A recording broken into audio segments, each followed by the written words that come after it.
News when you want it with Bloomberg News Now. I'm Amy Morris. And there's your closing bell for this Tuesday on Wall Street, where a rally faltered a day ahead of the first Fed rate decision under new chair Kevin Warsh. Here are your closing numbers. We bring them to you each day here at Bloomberg. The S&P 500 lost 43 points, NASDAQ down 307 points, and the Dow gained 332 points. The 10-year Treasury yield at 4.43%, the 2-year yield at 4.05%. WTI crude oil down nearly 5%, landing around $77 a barrel, and Brent crude is down a little more than 4%, a little over $79 a barrel. Bloomberg News has seen a copy of the Memorandum of Understanding with Iran. Bloomberg National Security Team Leader Nick Wadhams says there are immediate financial incentives for Iran as soon as they sign the deal. The U.S. lifts all of its waivers on the sale of Russian oil. Sanctions will be released eventually.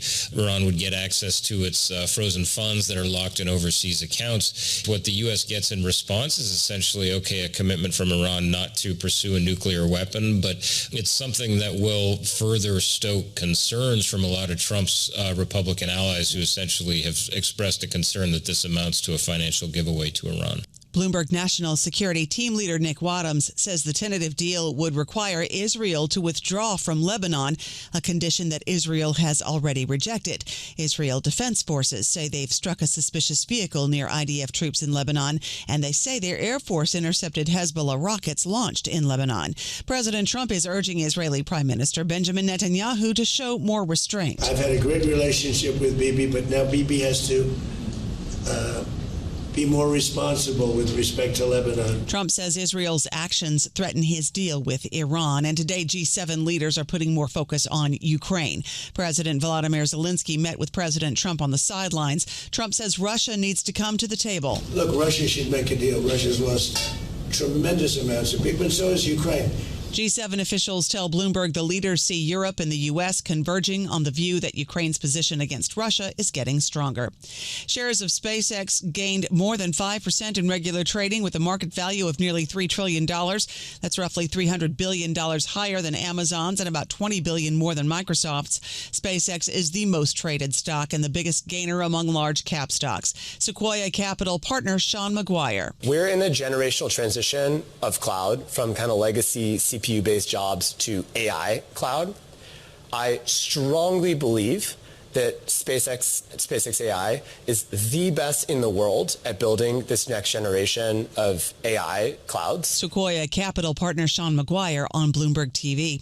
Apple's upcoming camera-equipped AirPods are scheduled to launch in late 2027. These new AirPods are designed to be Apple's first AI-focused wearable product with computer vision cameras that act as sensors to feed visual context into Siri.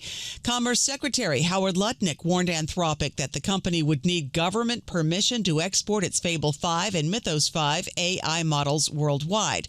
Lutnick threatened Anthropic with criminal and civil penalties if it did not comply with the export controls, prompting the company to disable both models for all users. Anthropic is in talks with the Trump administration to find a solution. Georgia Democratic Senator Raphael Warnock says that while Georgia is considered a purple state, he believes Ossoff will do well in his re-election bid. Warnock spoke with Bloomberg This Weekend co-anchor David Gura. It's a purple state, so you got to convince, all kinds of people to vote for you. I did it 5 times in Georgia in less than 3 years. It's doable. Hear the entire interview with Georgia Senator Raphael Warnock on Bloomberg This Weekend. Serena and Venus Williams have not played doubles tennis since the 2022 U.S. Open, but they are ready to take the court together again. Wimbledon has announced a doubles wild card invitation for the sisters. They've won 14 Grand Slam titles together in doubles, including 6 at Wimbledon. Wimbledon starts in less than 2 weeks. That's news when you want it with Bloomberg News Now. I'm Amy Morris, and this is Bloomberg.